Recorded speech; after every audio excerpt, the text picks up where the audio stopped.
Played with the R70. Cryo picks off one and Bean AK picks off the other. And there you go. Red team wins the game. BRT is just racking up the points in this game. Cryo has been popping off in the last couple of days. He seems like he's been eating his Wheaties.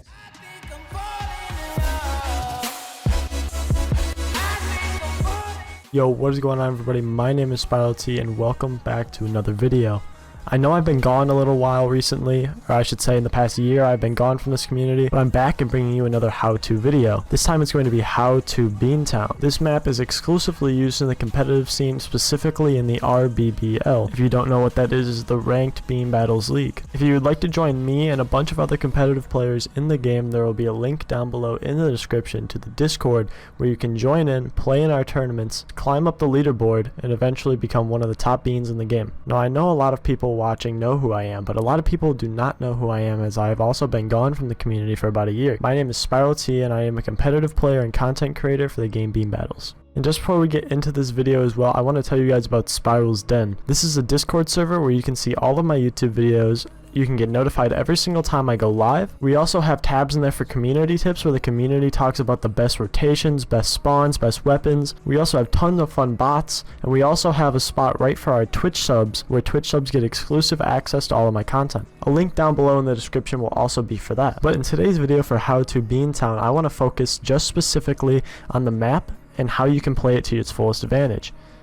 This is the newest map in the Bean Battles, and it looks like a lot of players are struggling to find their way around the map and to win more rounds. Today I'm going to be covering the mental section, such as all of the spawns, all the high loot areas, how to push in the zone, a whole bunch of stuff like that. I'll also be covering the physical area, which includes the gun tier list, the updated DPS list, as well as how to protect the zone and how to rush the zone in Beantown. And at the end of the video, you guys are going to see a special live stream clip of where I actually coach the creators of the game, Duck and T-Berry. Duck is the main coder of the game, and T-Berry is a 3D blender specialist that does all the trees and all the designs you see in the game. T-Berry is also an amazing streamer, and he does our RBBL stuff. He streams a lot of our tournaments. I'll leave his Twitch link down below in the description if you go throw him a follow and maybe even a sub. But anyways, let's jump into this, starting with the mental category. First, we're going to go with the callouts on the map. On your screen now, I am putting up a map of all of the callouts that are available on Beantown. On this map, you can see complicated areas such as red houses split up into 3 sections,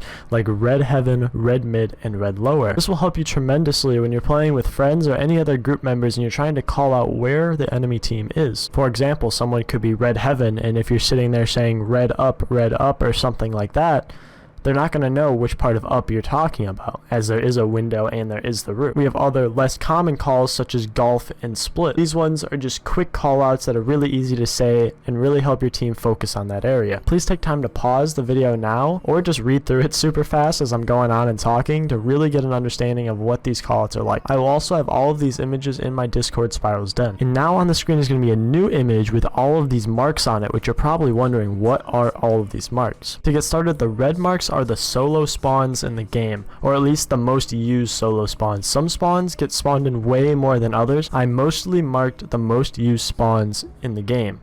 Say that 3 times fast. What you can notice about these zones is they're generally separated, but they're also grouped up with one another. So let's say, for example, you're in hangars, you're going to have to fight one person to get out of there alive if you have a full group of 8. In red, there's a spawn near red yard, and there's also a spawn inside of red house. And then near greenhouse, there's one outside, and then there's one in treehouse. You get the point.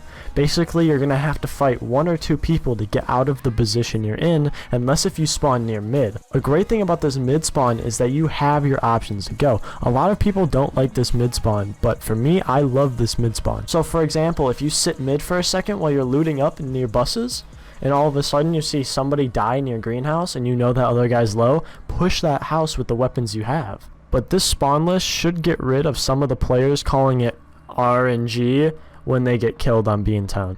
With these solo spawns as well, they are very, very similar to the team spawns. That's why I didn't mark them separately. Next, we have the green and the blue marks. The green marks represent the high loot tier areas in the game. There's also these blue marks that are the mid to low tier spawns. These here have a guaranteed about 1 weapon, but sometimes they can have up to 3 or 4 weapons there. These are sort of your last resort options, or if you just can't find anything at all, try to start moving into those blue areas, but I would definitely suggest heading to the green areas first no matter what. Now that all of these complicated and crazy maps are out of the way that I hope you now understand, let's get more in-depth into mental gameplay and how exactly you can set yourself up to win almost every round. The first tactic when spawning into any game that you should know is diagonal zoning. What diagonal zoning is where you spawn according to the zone. Let's say for example it's a 2v2 game. We have Alpha and Bravo Bean versus Charlie and Delta Bean. As you can see on your screen, I am putting them on your map now of where they might spawn. Now let's say Alpha and Bravo spawn at this green house. As Charlie and Delta, they spawn courts near Yellow House. Now you might be thinking to yourselves at home, Charlie and Delta have the clear on advantage. This is because Alpha and Bravo spawn in a diagonal area compared to the zone. So the first question you have to wonder yourself is, when you're in this diagonal zone, what do you do? Now a lot of players would try to push the zone immediately from this diagonal,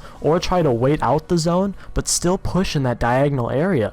They'll try to run through mid and try and get to hangars where it's wide open and you can get shot down from that yellow house at any time. What Alpha and Bravo need to do in this situation specifically is to rotate up towards red house. Then from there, once the zone starts pushing in, then they can push to hangars.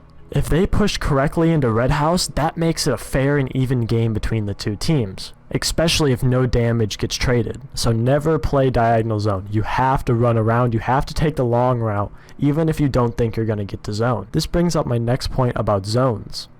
Not every round is a good round to play zone, and let me explain what I mean by that. So let's say for example we have our team and then we have our team B. If they were just sitting there right on the zone waiting for them to come, one could flank red, one could flank yellow. Red starts putting out some shots maybe, and then both of them focus on that side thinking both of them will be there. And then Bravo comes behind them and they're all flustered. They just now were pinched into their own zone without anything they can do about it. Will majority win those rounds 9 times out of 10. And they didn't even have to take zone, they just pushed correctly. You have to realize that playing both in that zone is not a good place to be. You want to play outside of the zone, away from the zone, but still controlling that other team to have to push you. Now one main push example is called the triangle. What triangling is pretty simple.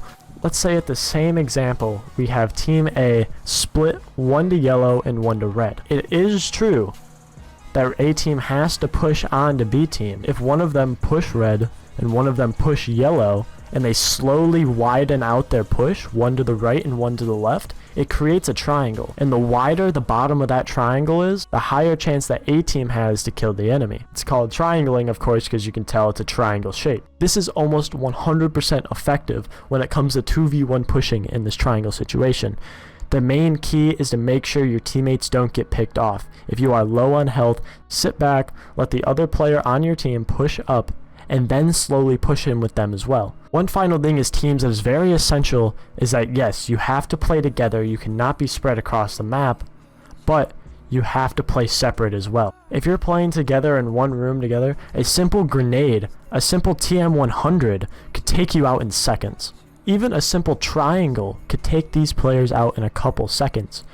You cannot play in the same room together. For example, if you're playing Red House and you have 3 people, try to have one sitting heaven, one sitting mid, and one sort of playing that flank role, rotating right, rotating left, trying to get around the other team. You do not want to have all 3 players in the same level.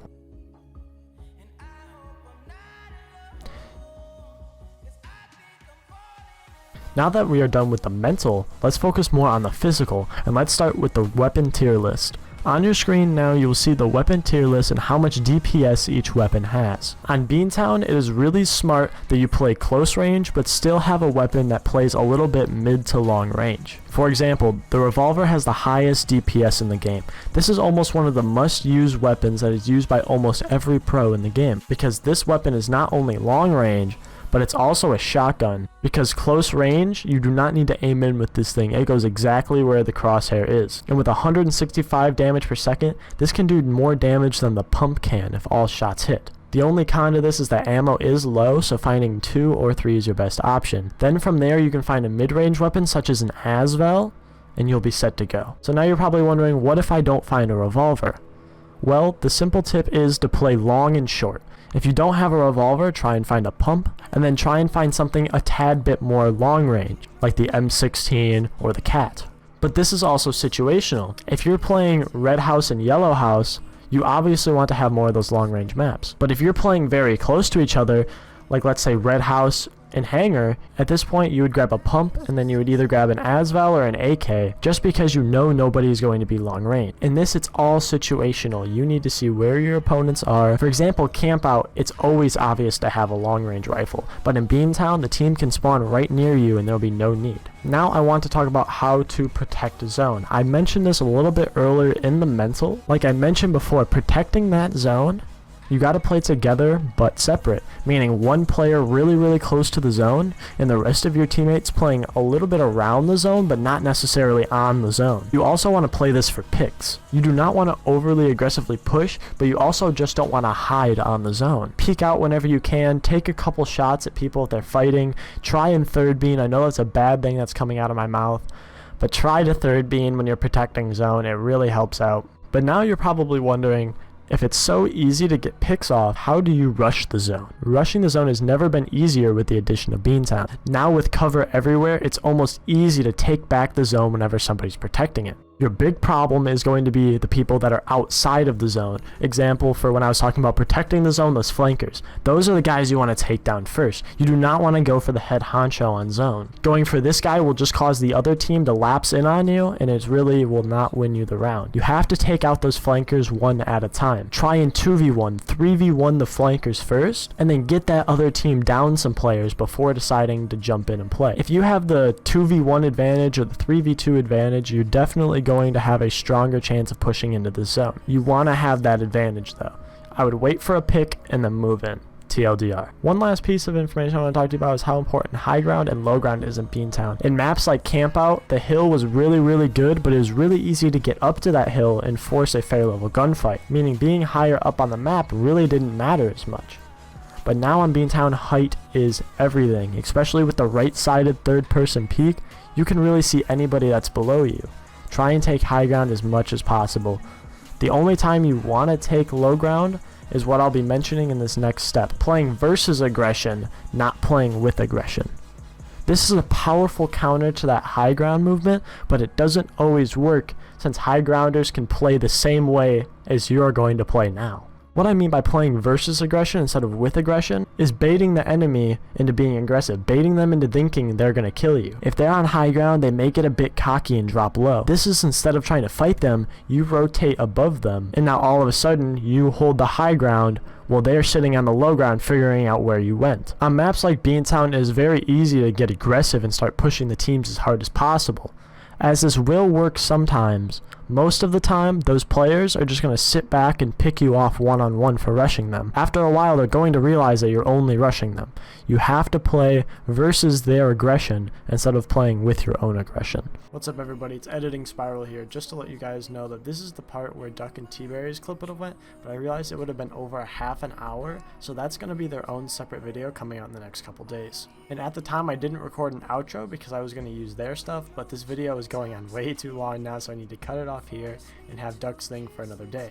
Anyways guys, if you made it this far, thank you so much. Everybody who watches my videos means the absolute world to me. I'm glad I'm back to be able to making these videos, and especially such a long video. This video, when I saw it, was around like 13 minutes ish, so yeah, it's definitely one of the most longer videos I made on beam battles. So hopefully you guys enjoyed. My name is Spiral T, and I'll see you guys in the next video. Peace out everybody.